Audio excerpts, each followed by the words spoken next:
कोई भी सपना साकार करने के लिए सबसे जरूरी है सही कोच का होना। चुनिए के कॉमर्स एकेडमी को और करें अपने 11th to MCOM CA CSC MA and BBA का सपना साकार। Download the app now.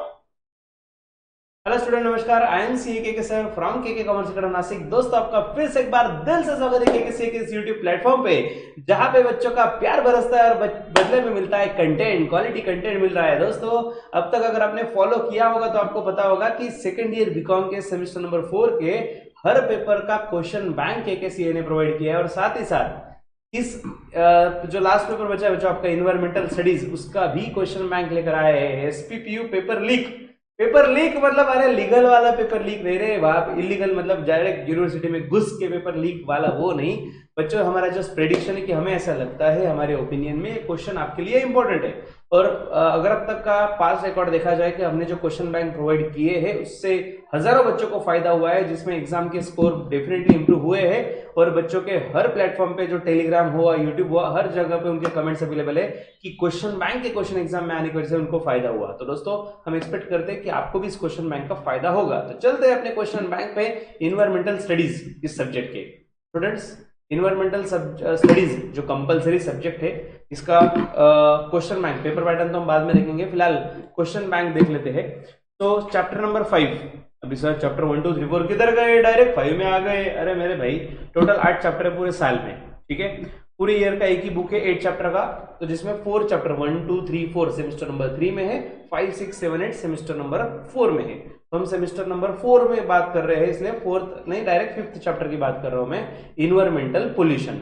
Okay, वैसे तो पोल्यूशन पे सर क्या बताए, हम तो क्या क्या लिख के आएंगे, बस पोल्यूशन नाम भी आ जाए तो 2-4 पेज लिख के आ ही जाओगे आप, उसमें कोई डाउट नहीं। आप में जो हिडन टैलेंट छुपा है ना कि आप कुछ भी लिख सकते हो, लेकिन आप करके जाओ तो और भी अच्छा लिख दोगे भाई, थोड़े चेक करने वाले को भी अच्छा लगेगा मार्क्स देने के लिए। तो स्टूडेंट्स, लॉन्ग आंसर आपके पेपर का पेपर पैटर्न का वीडियो अलग से अवेलेबल है। ऊपर आप आई देख रहे हो, आई बटन दिख रहा होगा आपको, आई बटन पे क्लिक कर लेना, आपको पेपर पैटर्न का अलग से वीडियो है वो मिल जाएगा, ठीक है। तो स्टूडेंट्स, आप जैसे कि देख सकते हो इंपॉर्टेंट क्वेश्चन, प्रोबेबिलिटी भी मैं आपको साथ ही साथ बताते जाऊंगा कि हमें क्या लगता है कि कौन से ज्यादा क्वेश्चन आने की प्रोबेबिलिटी ज्यादा है। तो फर्स्ट देखो, define the term pollution, right an essay on the air pollution, it's causes and control method. तो बच्चों, पोल्यूशन का डेफिनेशन भी बताना है, साथ ही साथ एयर पोल्यूशन के कॉजेस वगैरह पूछे हुए हैं, एयर पोल्यूशन, उसके कॉजेस और उसके कंट्रोल मेथड। यस, पोल्यूशन पे 100% क्वेश्चन आने वाला, चैप्टर का नाम ही पोल्यूशन है, तो भाई इस पे तो कोई क्वेश्चन बनता ही है। कौन से टाइप का क्वेश्चन पोल्यूशन आएगा इस पे थोड़ा question mark, but air pollution के चांसेस ज्यादा है, ठीक है। एयर पोल्यूशन उसके कॉजेस के चांसेस ज्यादा है। Next, right an essay on, क्या है रे भाई ये, हो यूट्रोफिकेशन ऑफ एक्वेटिक हैबिटेट। भाऊ, आमचा सब्जेक्ट नहीं है, जो भी है आप पढ़ लेना ठीक से, ठीक है। एक्वेटिक हैबिटेट मतलब एटलीस्ट इतना तो समझ रहा है कि जैसे कि भाई इंडस्ट्री का पानी डायरेक्टली छोड़ा जाता है समुद्र में, और उसकी वजह से जो एक्वा जो मतलब एनिमल्स है, हैबिटेट्स है, तो उनकी जो वाट लग रही है उससे रिलेटेड ऐसे, ठीक है, उस पर ऐसे लिखना है। ऐसे मतलब ऑफकोर्स लॉन्ग आंसर के लिए है। Next, what are the various causes and different methods of control water pollution. Water pollution से रिलेटेड 2 क्वेश्चन बन गए देखा जाए तो वाटर पोल्यूशन से रिलेटेड है। तो एयर पोल्यूशन के बाद वाटर पोल्यूशन भी है जो एग्जाम में पूछने के चांसेस है। And last is define water pollution and distinguish between biodegradable and non biodegradable pollutants. तो पोल्यूटेंट्स की 2 कैटेगरी बनती है, बायोडिग्रेडेबल मतलब जो खत्म हो सकते हैं, राइट, जो खत्म हो सकते हैं बायोडिग्रेडेबल, और नॉन बायोडिग्रेडेबल मतलब जैसे कि प्लास्टिक क्यों बंद करवाया भाई, आपने सुना होगा ना, मोदी जी ने बोला मेरे भाइयों बहनों प्लास्टिक बंद कर रहे हैं हम, क्यों कर दिया भाई, नॉन बायोडिग्रेडेबल, वो खत्म ही नहीं होता, सालों साल तक 100 साल हो जाए वो खत्म ही नहीं होता, डीकंपोज नहीं होता उसका। तो बायोडिग्रेडेबल और नॉन बायोडिग्रेडेबल पोल्यूटेंट्स बच्चों, ये शॉर्ट नोट्स में भी आने के चांसेस है, तो ये बायोडिग्रेडेबल और नॉन बायोडिग्रेडेबल अच्छे से कर लेना, ठीक है। ये लॉन्ग आंसर में आना है, लेकिन शॉर्ट नोट्स पे भी पूछने के चांसेस है। तो एयर पोल्यूशन, वाटर पोल्यूशन, ये इंपॉर्टेंट है। नेक्स्ट, आगे बढ़ते हैं शॉर्ट नोट्स की ओर। इसी चैप्टर के 5 चैप्टर नंबर जो है के शॉर्ट नोट जो है, जिसमें रेडियो एक्टिव कंटेमिनेशन के बाद photochemical smoke, marine water pollution and even eutrophication, ठीक है, ये 4 शॉर्ट नोट्स दिए हैं। अगर आप देखो बच्चों, वाटर पोल्यूशन का अब तक 3 बार क्वेश्चन आ गया, लॉन्ग आंसर में भी 2 बार दिए थे और शॉर्ट नोट्स में भी आया है। तो वाटर पोल्यूशन की प्रोबेबिलिटी बढ़ जाती है, वाटर पोल्यूशन और इवन एयर पोल्यूशन, जैसे यहाँ पे दिया है फोटोकेमिकल स्मोक।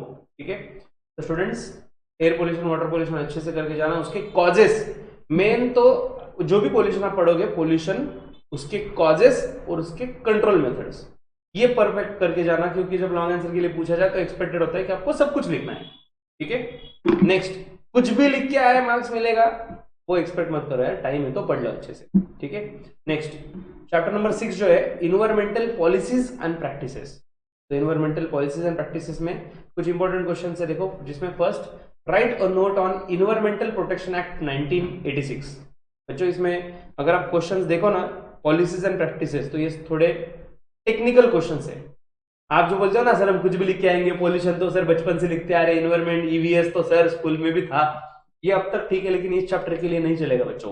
स्कूल वाला नॉलेज यहाँ पे चिपका के काम नहीं होगा आपका, क्योंकि ये थोड़ा लीगल लैंग्वेज, थोड़ा अगर लॉ वाला लैंग्वेज यूज कर लो तो आपका काम अच्छे से हो सकता है। बिकॉज देखो, फर्स्ट क्वेश्चन है इन्वायरमेंटल प्रोटेक्शन एक्ट, दूसरा क्वेश्चन है human wild life conflict in Indian context, और तीसरा क्वेश्चन है फॉरेस्ट कंजर्वेशन एक्ट। तो बच्चों ओवरऑल अगर आप देखा जाए तो हमें वाइल्ड लाइफ से रिलेटेड क्वेश्चन पूछा है, और फर्स्ट और थर्ड क्वेश्चन जो है environmental protection act, forest conservation act, और जब क्वेश्चन एक्ट के होते हैं, किसी भी लॉ के क्वेश्चन होते हैं, तो बच्चों आंसर भी आपका लॉ जैसा आना चाहिए। वहां पे जनरल टर्म्स या जनरल वर्ड्स लिख के काम नहीं होता। ठीक है, जनरल क्वेश्चन है पोल्यूशन जैसा पूछ लिया है, वहां पे जनरल वर्ड्स आपने लिख दिए, बोलते हैं ना मनापासून लिहिलं तर चालेल का, पेपर मनापासूनच द्या, अभ्यास भी मनापासून करा ढोकळ्यानो, पण पॉइंट काय आहे आपला की लीगल लैंग्वेज कुठेतरी मस्त आहे, और इसमें ये चीज मैटर करेगी बच्चों। आप जो पॉइंटर लिखोगे ना ये वाले क्वेश्चंस में, वो पॉइंटर बुक वाले होने चाहिए, एटलीस्ट हेडिंग, अंदर का मसाला चलो आप जो आपको आ रहा है वो हिसाब से आप लिख दोगे, लेकिन एटलीस्ट हेडिंग जो है वो तो भी बुक के कवर होने चाहिए। ठीक है, तो ये चैप्टर ज्यादा फोकस से अच्छे से करना। 7 चैप्टर जो है ह्यूमन कम्युनिटीज एंड इन्वायरमेंट, तो इससे रिलेटेड क्वेश्चन देखो बच्चों। Right a note on Chipko movement. ठीक है, चिपको मूवमेंट पे नोट लिखना है। नेक्स्ट एक्चुअली मूवमेंट है वो, not movement, Chipko movement. Define disaster, and last is explain major environmental movements of our country. और अपने कंट्री में जो मेजर मूवमेंट्स हुए इन्वायरमेंटल मूवमेंट्स, तो उसके आपको एक्सप्लेन करना है वो। बच्चों ये क्वेश्चन पूछा जाए ना जाए, इन्वायरमेंटल मूवमेंट जो मल्टीपल है उसमें से किसी एक पे भी क्वेश्चन पूछा जा सकता है, शॉर्ट नोट्स में भी। ठीक है, जैसे कि ऊपर पूछा हुआ है ना चिपको मूवमेंट, तो वो मे बी 5 मार्क्स मतलब शॉर्ट नोट्स के लिए ही पूछा जाए। तो ये हमने ओवरऑल आपको क्वेश्चन बताया, तो ये short notes long answer overall मैंने मिक्स क्वेश्चन दिए हैं, तो ये क्वेश्चन आपको एग्जाम में करके ही जाना है, और इतने क्वेश्चन करके जाओ तो पास हो ही जाओगे, गारंटी का सर्टिफिकेट नहीं बच्चों। पढ़ रहे हो, पूरा पढ़ने का ट्राई करो, टाइम लिमिटेड है तो इसको प्रायोरिटी दो, वो हिसाब से हमने क्वेश्चन बैंक दिया है। Last question number chapter number 8 जिसका नाम है फील्ड वर्क। फील्ड वर्क में क्या इंपॉर्टेंट चाहिए तुमको, किधर फील्ड पे जाने का, ऐसा क्या इंपॉर्टेंट है फील्ड पे जाके क्या करने का है बच्चों, वो कॉलेज वाले बताएंगे। फील्ड वर्क आपका हो चुका होगा, तो फील्ड वर्क पे क्वेश्चंस नहीं है। तो ओवरऑल देखा जाए तो 3 चैप्टर तो पढ़ने यार, 3 चैप्टर पढ़ने, ऐसे जोरदार पढ़ोगे 3 में से कुछ भी पूछ ले आपको लिखते आना चाहिए बस। अब तक जो हम करते आए, इन्वायरमेंट को बहुत लाइटली लिया, वो नहीं लेना है। एटलीस्ट चैप्टर नंबर 5 थोड़ा लाइटली लिया तो लिख भी पाओगे, लेकिन चैप्टर नंबर 6 और चैप्टर नंबर 7 टेक्निकल टर्म्स उसमें यूज किए हैं, इसलिए हम आपको सजेस्ट करेंगे कि वो अच्छे से पढ़ के जाओ, डायरेक्टली हवा में आंसर मत लिखो। ठीक है, तो दोस्तों अभी के लिए तो इतना ही क्वेश्चन बैंक के लिए। जल्दी मिलेंगे नेक्स्ट सेशन में, और नेक्स्ट वीडियो के लिए चैनल सब्सक्राइब करना और बेल आइकन दबाना मत भूलिए, सो दैट आपको सबसे पहले चैनल का नोटिफिकेशन मिले और आप चैनल पे जुड़ जाओ। ओके, तब तक के लिए see you soon and happy learning with KKC.